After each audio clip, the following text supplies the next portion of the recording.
જય સ્વામિનારાયણ. બીએપીએસ સ્વામિનારાયણ વિદ્યા મંદિરની એજ્યુકેશનલ એપમાં એક અપડેશન આવ્યું છે અને એ અપડેશન કરતાં પહેલાં આપણે આપણી જે એપ્લિકેશન છે તેને અનઇન્સ્ટોલ કરી દઈએ. એ એપ્લિકેશન અનઇન્સ્ટોલ કર્યા બાદ આપણને વોટ્સઅપ ગ્રુપની અંદર એક મેસેજ અને એની સાથે એક લિંક આપવામાં આવી છે. એ લિંક પરથી આ એપ્લિકેશનને ડાઉનલોડ કરવાની છે.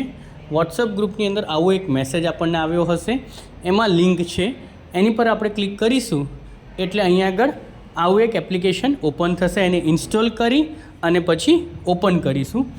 જેવું આપણે ઓપન કરીશું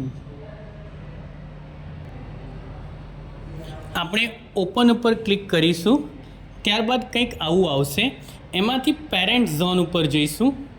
નીચેથી અહીંયા આગળ આપણો મોબાઈલ નંબર કહેતા કે રજિસ્ટર મોબાઈલ નંબર તમે જે સ્કૂલમાં આપ્યો છે એ નંબર અહીંયા આગળ એડ કરવાનો રહેશે. અત્યારે હું નંબર એડ કરું છું. એ નંબર કર્યા પછી અહીંયા રજિસ્ટર કરવું. જેવા રજિસ્ટર પર ક્લિક કરીશું એટલે આપણા ફોન ઉપર એક ઓપન કર્યા પછી આવી એક સ્ક્રીન આવશે.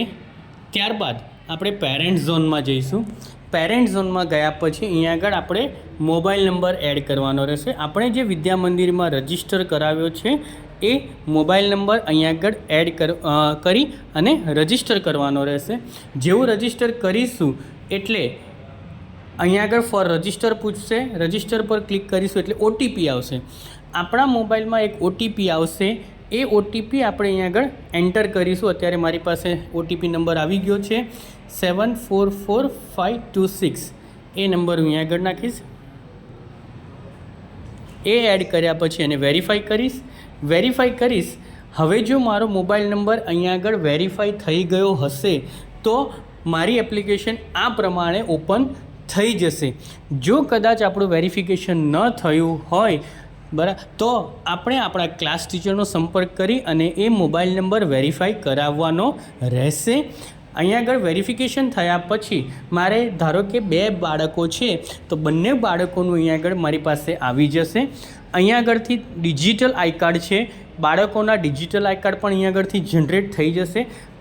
હવે બાળકોની એપ્લિકેશન જોવી હોય તો એ બાળકના નામ ઉપર અહીંયા આગળ ક્લિક કરીશું એટલે આની અંદર બધી માહિતી આપણને પ્રાપ્ત થશે, જેની અંદર class register, class detail, time table, fee, attendance, holiday, homework, exam marks, result, exam schedule, circular અને લીવ્સ, આ બધી માહિતી આની અંદર આવશે.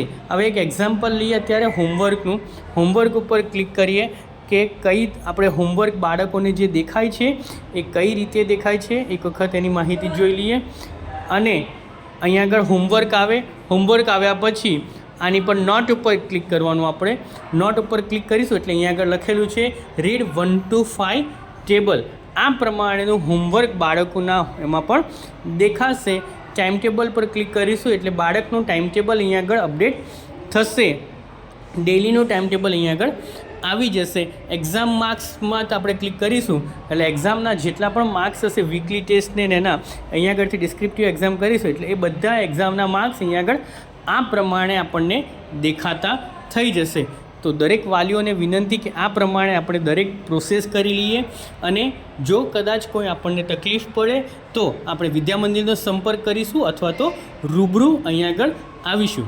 જય સ્વામિનારાયણ.